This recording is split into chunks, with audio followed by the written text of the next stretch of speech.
आरंभ हो जाइछि अलिव रिडलेंकर अंडादान। गंजाम जिला ऋषिकुल्या मुहाण गपोड़ मपेटा गाँ ठारू बटेश्वर मंदिर निकटस्थ समुद्र बेलाभूमि में विरल प्रजातिर अलिव रिडले कईंछ अंडादान पर आसुवा देखा मिली। हजार हजार अलिव रिडले कईंछ समुद्र बेलाभूमि को आसी गण अंडादान करुछंती। 7 दिन में प्राय 6,41,000 अलिव रिडले अंडादान होइथिबा वन विभाग पक्षरु सूचना मिली।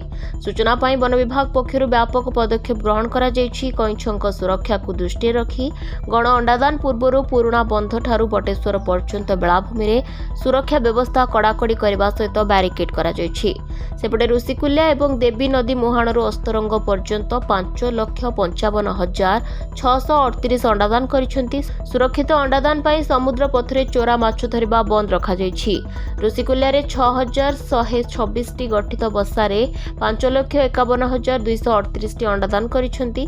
राज्य मत्स्य वन्य विभाग सहयोग रे यह अभियान 31 मई 2025 पर्यंत चलिबो।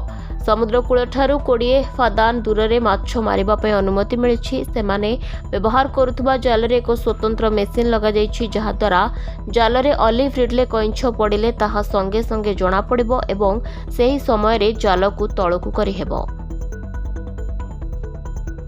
Bureau report, Dinalipi live.